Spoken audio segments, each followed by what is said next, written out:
네, 그러면은 핵심사 절토 및 성토입니다. 처음에 개요에서도 말씀드렸다시피 절토 및 성토는 시험에 그렇게 많이 나오지는 부분은 아니고, 특히 절토 같은 경우에는 과거에 출제된 경우가 거의 없으니까 예상 문제 정도로 봐주시고요. 나머지 성토 위주로 해서 수업을 하는 걸로 하겠습니다. 자, 첫 번째 나오는 것이 성토의 시공법입니다. 성토의 시공법에는 수평청 쌓기법, 그 다음에 전방청 쌓기, 비계청 쌓기, 가교 이용 방법이 다 하죠. 그 다음에 물다짐, 청따기 이런 것들이 있는데요.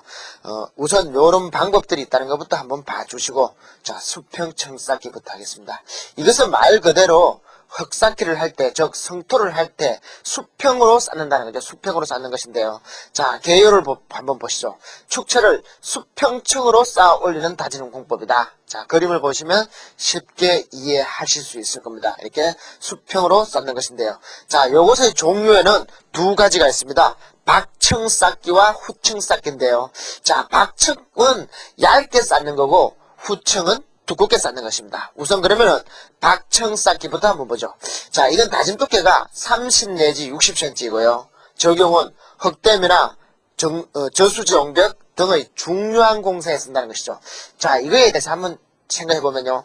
얇게 쌓으니까 어떻게 됩니까? 다짐이 잘 되겠죠. 다짐이 잘 되니까 어떻게 됩니까? 중요한 구조물에 한다는 거죠. 물론 이것은 얇게 쌓아야 되니까 다짐이 잘 되는 대신에 어떻게 됩니까? 공사 기간이 길어지겠죠. 그죠? 어쨌든 간에 흙댐, 저수지 옹벽 보통 30 내지 60cm 정도는 박층법이라는 거 봐두시고요. 그 다음에 거기에 비해서 후층 쌓기는 90 내지 120cm 정도입니다. 싼 다짐 두께가요.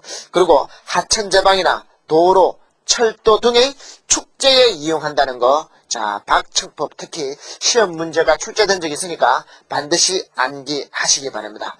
그 다음에 나오는 것이 전방층 쌓기인데요. 이것은 말 그대로입니다. 전방으로 계속 이렇게 쌓아 나간다는 뜻이겠죠. 그죠? 그래서 개요를 보면은 한 번에 필요한 높이까지 앞으로 흙을 투입하면서 쌓는 것이라는 거죠. 계속 앞으로 이렇게 그림에 있듯이 쌓아가는 방법이라는 것이고요. 아무래도 그렇다 보니까 특징은 어떤 것이냐?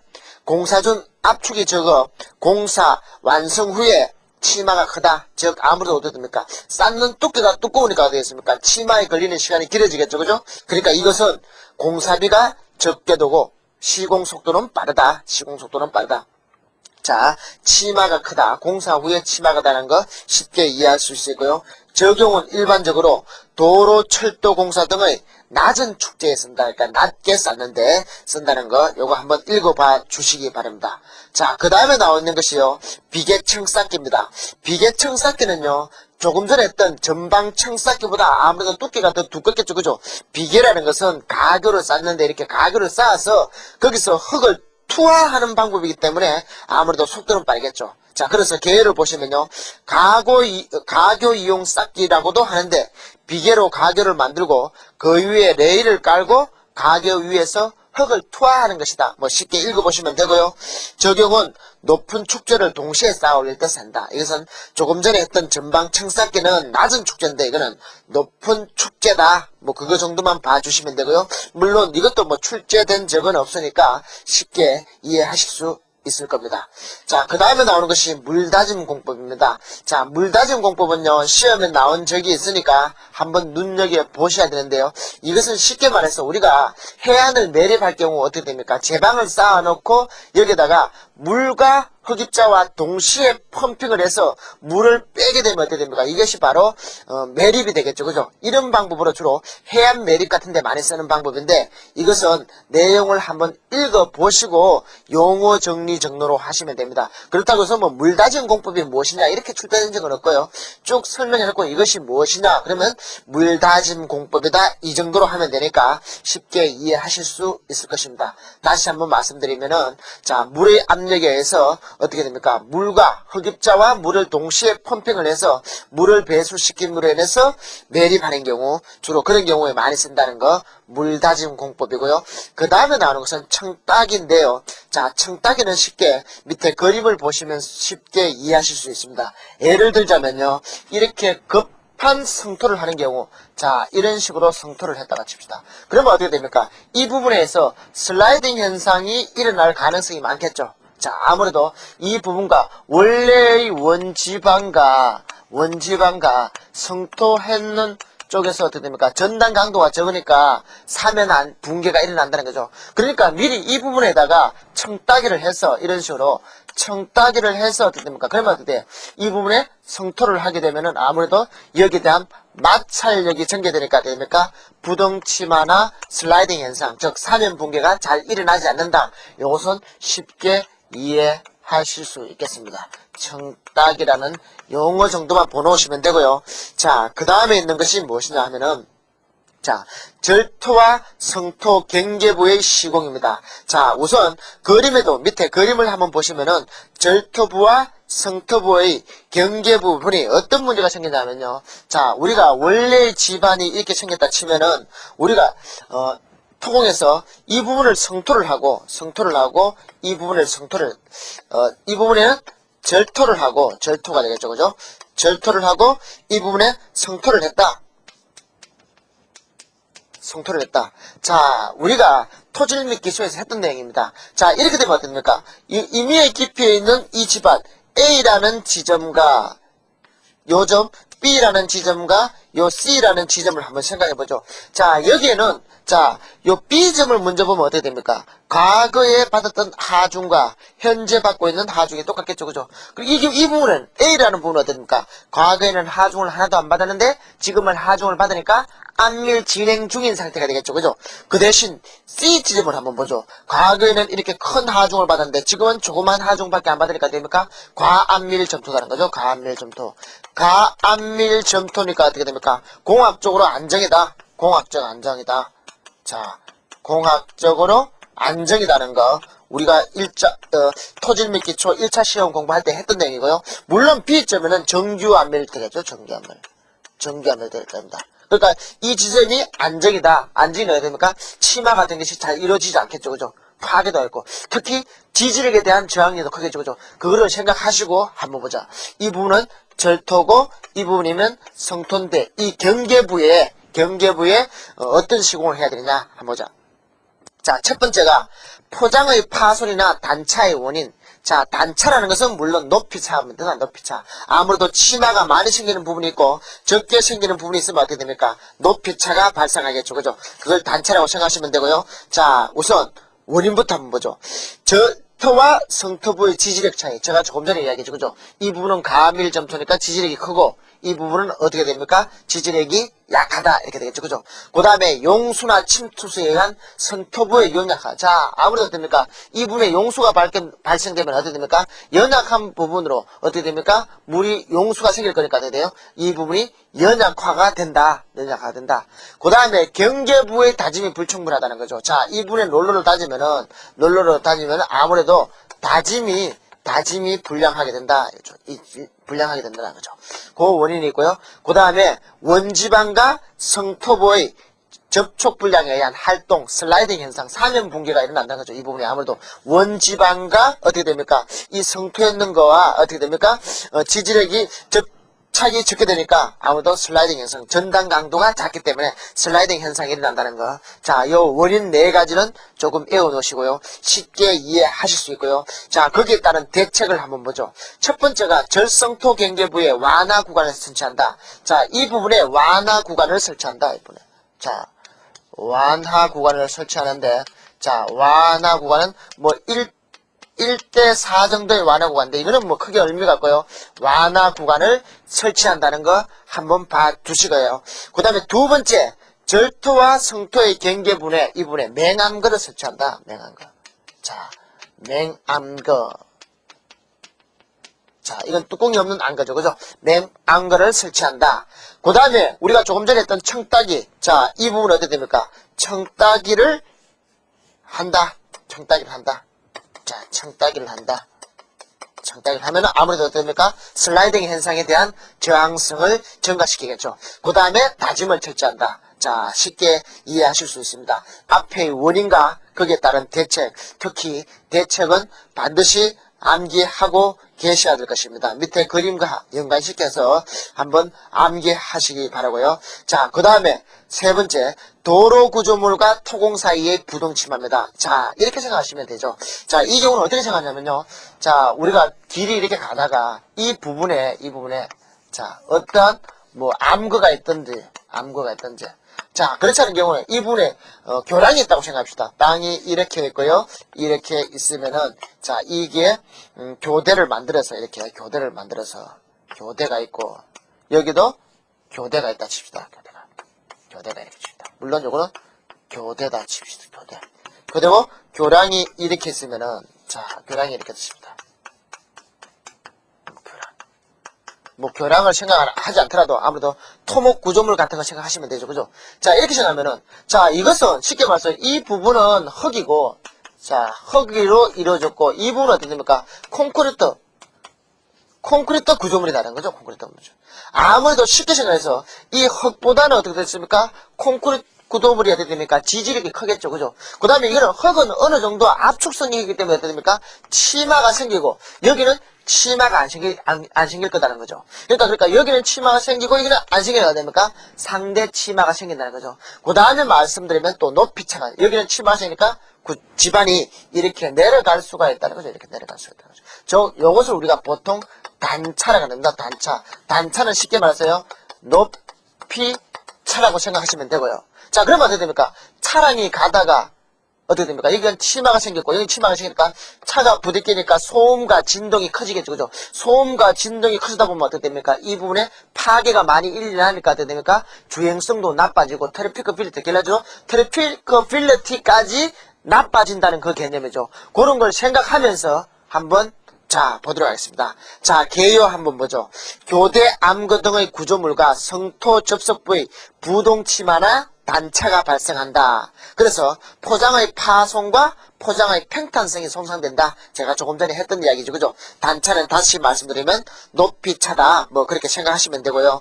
자, 그 다음에 그 개요를 쉽게 한번 읽어보시고요. 그 다음에 부동치마의 원인과 대책입니다. 자, 원인부터 한번 보죠. 자, 첫 번째, 조금 전에 제가 했던 비압축성 구조물과 압축성인 흙 사이에 상대 치마가 발생한다. 쉽게 이해되시죠? 그죠? 아무도 흙에서는 치마가 많이 생기고 콘크리트 구조물에서는 치마가 안 생길 거니까요. 그 다음에 구조물과 뒤체험 흙 사이에 지지력의 차이가 있다. 자, 마찬가지죠. 여기는 흙이고 여기는 콘크리트 구조물이니까 됩니까? 지지력의 차이가 있다. 지지력에서도 차이가 있다. 쉽게 되고요. 그 다음에 용수와 침투수에 의한 성토부에 연약한다. 이 말은 뭐냐 하면은 자, 물이 이렇게 오다 보면 어떻게 됩니까? 여기는 콘크리트 구조물이니까 물이 빠져나갈 수 없죠. 그러니까 이 부분에 물이 생기겠죠. 그죠? 물이 고이니까 어떻게 됩니까? 이 부분이 연약화 현상이 일어난다. 왜? 점토 집안이나 흙에 물이 들어가면은 연약 집안이 되죠. 된다. 그 다음에 다짐 장소가 흡수하여 뒤체험 흙의 다짐이 불충분하다. 자, 이것은 무엇이냐면요. 보통 우리가 일반적으로 이 부분에 콘크리트 구조물 쉽게 말씀드리면 교대를 이렇게 만들었다 칩시다. 이렇게 교대를 만들어 치면은 자, 이 교대를 만들기 위해서는 어떻게 됩니까? 막바로 여기 만들지 못하니까 땅을 이 정도 이렇게 깎아내고 이렇게 교대를 만들어야 되는데 교대를 만들어 놔서 그 다음에 뒤체험을 하고 나서 어떻게 됩니까?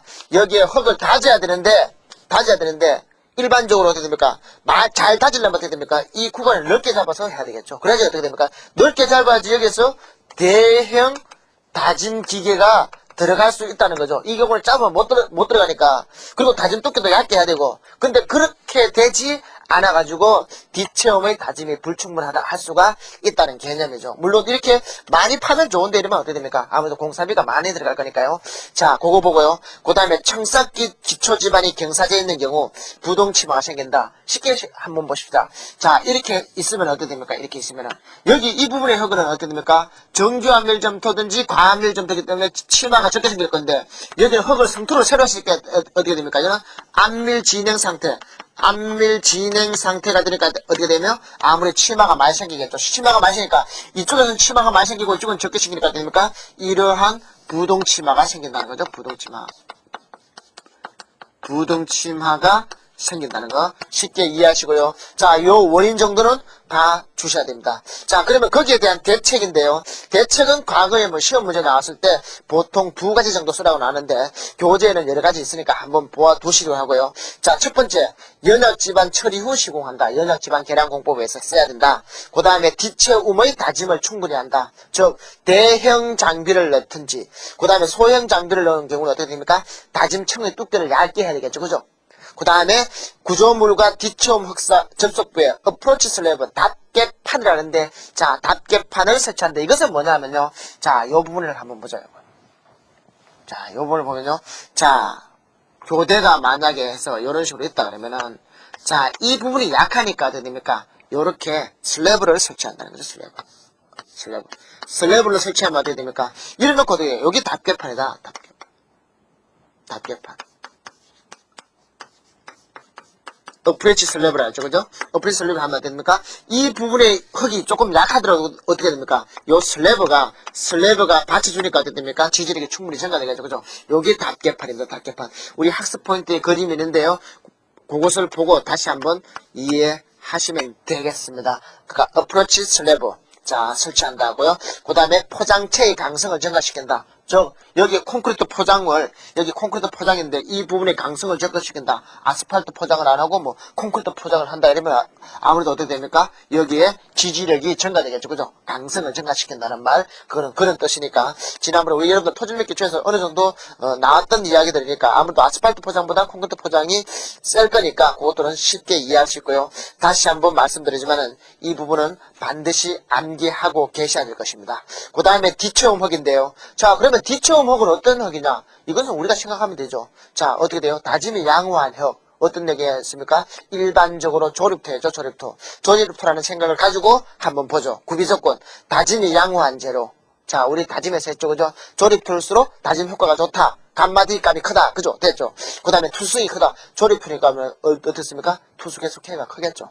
그 다음에 강도의 감소가 적다. 그 다음에 비압축성인 재료다. 자, 요 네 가지 성격을 보면 어떻게 됩니까? 조립토죠. 자, 뭐, 우리가 토질및 기초에서 했지만은 가장 좋은 흙들은 어떨입니까? GW, GP, GM, GC, SW가 있는데, GW가 가장 좋다는 그런 내용도 나왔었죠. 그죠? 자, GW가 뭐죠? 입도 분포가 좋은 자간이다. 뭐, 그거 알고요. 그 다음에 품질 관리 기준인데요. 자, 이것은 외워야 됩니다. 굵은 골재 최대 치수는 100mm. 넘버 4번째 통과율은 25 내지 100%고요. 넘버 200번째 통과량은 0 내지 15입니다. 저 구분해서 외우고요. 자, 그 다음에 소송지수는 10 이하다. 소송지수가 뭐였습니까? X승 한 개 마이너스 소송 한 개였죠. 그죠? 소송지수가 크면 안 되니까 이하다는 거 다시 한번 말씀드리고요. 그 다음에 수침 CBR 값은 10 이상입니다. 자, 요거 이하 이상 헷갈리지 말아야 되는데요. 다시 한번 짚고 넘자. 소송지수가 클수록 뭡니까? 어떻게 되죠? 소송지수가 클수록 어떻게 됩니까? 점토분이 많죠. 점토분이 많으면 도로는 오반제로로 좋지 않죠. 그러니까 이하여야 되고요. 그 다음에 CBR 값은 뭡니까? 표준 하중분의 시험 하중 곱하기 100 아니면은 표준 단위 하중분의 시험 단위 하중 곱하기 100 시험 하중이 크면 클수록 CBR 값이 크게 나오죠. 그죠? 그러니까 10 이상이고요. 자, 이상 이하 혼돈하지 마시고 보도록 하십시오. 자, 그러면 핵심은 흙의 다짐입니다. 자, 그 다음에 흙의 다짐에서는 우선 공식부터 한번 보고 넘어가죠. 이것은 토질및 기초에서 다 했던 내용이지만은 다시 한번 상기시킨다는 의미에서 한번 보도록 하겠습니다. 첫 번째 나오는 것이 함수비인데요. 함수비 공식은 다 알고 있죠. 그죠? WS분의 WW 곱하기 100. 흑입자만의 무게분의 물의 무게 곱하기 100. 곱하기 100을 했다는 것은 단위가 퍼센테이지고요. 나중에 문제 풀다가 다시 한번 강조 말씀드려야 하지만 물을 더 넣으면 어떻게 됩니까? 전체 무게는 증가하지만은 흑입자만의 무게는 변하지 않는다. 뭐 그 정도 조금 이해해 두시고요. 그 다음에 S 곱하기 E는 W 곱하기 GS. 이거는 뭐 다 했던 내용이죠. 토질 및 기초에서 많이 강조했던 공식이니까 다 알고 있으리라고 보고요. 자, 그 다음에 석은 단위 무게인데요. 석은 단위 무게는 어떻게 됩니까? V분의 W죠. V분의 W. 그래서 함수비로 나타내는 공식과 포화도로 나타내는 공식 두 가지가 있는데 그 정도는 다 아는 걸로 하고 넘어가도록 하겠습니다. 자, 그 다음에 나오는 것이 건조 밀도죠. 건조 밀도는 V분의 WS. 뭐 다 알죠. 1 플러스 2분의 GS 곱하기 감마 W 가는 거. 이것은 다 아는 내용이고요. 그 다음에 간극비 이 공식은요. GS 곱하기 감마 W 나누기 감마 D 빼기 1 하는 거. 이거는 뭐 토준력 기초에서도 많이 나왔던 문제지만은 시공에서는 자주 쓰는 공식입니다. 왜 그러냐면은 간극비 E는 부피의 문제인데 어떻게 됩니까? 부피를 측정하지 못하니까 계산에 의해서 구한다는 거죠. 그 다음에 감마 D 공식. 이것은 감마 T 나누기 1 플러스 100분의 함수비. 이것도 많이 했던 내용이죠. 그죠? 자, 그러면 이거와 비슷한 공식이 하나 있었죠. 그죠? WS는 W 나누기 1 플러스 100분의 함수비. 자, 그것도 공식이 비슷한 내용 토질 및 기초에서 강조했던 것이고요. 그 다음에 다짐도인데요. 다짐도는 헐거에 다짐에서 했던 내용이죠. 그죠? 실내 다짐 시험에서의 감마 D 맥스만 값분의 현장의 감마 D 값 곱하기 100. 곱하기 100을 했다는 것은 단위가 퍼센테이지다는 거. 이거는 뭐 다 아는 내용입니다. 이건 충분히 알고 있으리라고 생각하고요. 자, 그 다음에 나오는 것이 현장에서 다짐도의 판정 방법입니다. 자, 이것은 조금 외우셔야 되는데요. 첫 번째 여러분들이 해야 될 것이 뭐냐 하면은 현장에서의 다짐도 판정 방법의 종류입니다. 자, 첫 번째가 건조 밀도로 규정하는 방법, 포화도 및 공기 공급률로 규정하는 방법, 그 다음에 강도 특성으로 규정하는 방법, 그 다음에 상대 밀도로 규정하는 방법, 배능량으로 규정하는 방법, 그 다음에 다짐 기계, 다짐 횟수로 규정하는 방법. 자, 요것부터 먼저 외우셔야 되고요. 그 내용들은 한번 보고 넘어가죠. 첫 번째 나오는 것이 이제 상대 밀도, 건조 밀도에 의한 다짐도인데요. 다짐도 공식은 조금 전에 나왔었죠. 그죠? 감마 D 맥스만 분의 감마 D F 곱하기 100이라는 거, 이걸 다 알고요. 그 다음에 교재에도 있습니다만, 도로 표준 시방서에서는 보통 90 내지 95%를 의 다짐도를 요구하고 있다는 거, 이것도 같이 좀 외워놓으십시오. 자, 그 다음에 나오는 것이 포화도 공식인데요. 자, 포화도 공식은 뭐 쉽게 외울 수 있을 겁니다. S 곱하기 E는 W 곱하기 GS 뭐 그 공식도 있고요. 자, 여러 가지가 있는데 그것은 여러분들 학습 포인트 안에다가 공식이 어떻게 되는지 상상도를 가지고 하는 것도 있으니까 쉽게 이해할 수 있고요. 특히 도로 표준 시방서에서는 일반적으로 포화도는 보통 85 내지 90%, 공기 공급률은 2 내지 10%로 규정되어 있다는 거, 그것도 조금 암기하여 주시기 바랍니다. 자, 그 다음에 있는 것이요, 강도 특성으로 하는 규정인데요. 첫 번째가 노상토 지지력비 시험. 자, 이거는 흔히 CBR 시험이라고 그러죠. CBR 시험에서 CBR 값을 구하고, 그 다음에 평판 제하 시험에 의해서 지지력 계수 K인데, 지지력 계수 K는 뭡니까? Q 나누기 Y. 즉, 하중 강도 나누기 침하량. 그러다 보니까 됩니까? 단위는 kg per cm 삼성. 기억나시죠? 그 다음에 원추 간입 시험에 의한 콘 지수. 자, QC는 어떻습니까? 콘에 대한 저항 하중 나누기 어떻게 됩니까? 단면적. 그래서 kg per cm 제곱이죠. 그죠? 콘 지수는 여러분들 좀 있으면 2장의 건설기계에서 주행성 트래픽커빌리티라고 그러는데 여기서 다시 나옵니다. 그때 가서 또 한 번 더 설명하는 걸로 하고요. 자, 그 다음에 상대 밀도입니다. 상대 밀도 공식은 여러분들 뭐 다 알고 있죠. E 맥스만 마이너스 2민분의 E 맥스만 마이너스 2 곱하기 100. 그 다음에 어떻게 됩니까? 건조 감마 D 값으로 하는 방법은 어떻게 됩니까? 감마 D 분의 감마 D 맥스만 곱하기 감마 D 맥스만 마이너스 감마 D 민만 분의 감마 D 마이너스 감마 D 민. 자, 곱하기 100 하니까 퍼센테이지. 뭐 이거는 여러분들 토질 및 기술에서 했던 것들이니까 다시 한번 강조만 드리고 공식에 대해서 설명은 빼겠습니다. 그 다음에 변행량으로 하는 규정인데요. 자, 변행량으로 하는 방법, 프로프롤링과 벤켈먼 빈 두 가지가 있는데, 자, 프로프롤링은 주로 다짐도를 측정하는 거. 자, 다짐이 잘 됐느냐 안 됐느냐를 측정하는 것이고, 벤캠밀 B는 주로 요철을 측정하는 것입니다. 뭐 교재 내용에 나있지만요, 프로프롤링은 용어 설명이 잘 나옵니다. 포장에서 특히 다시 한번 강조드리게 하고요. 이거는 뭐냐 하면은 덤프트럭이나 타이어 롤러를 주행시켜 성토면의 변행량을 측정해가지고 어떻게 됩니까? 다짐 정도를 아는 거죠. 여기서는 추가 다짐, 검사 다짐 두 개가 있죠. 자, 요거에 대해서는 나중에 도로에서 하니까 그런 것이 자주 나온다는 것 정도만 해두시면 될 것 같습니다. 자, 그 다음에 뭐 마지막으로 다짐 기계하고 다짐 횟수로 규정하는 방법, 뭐 그거는 있다는 거 정도 봐두시고요.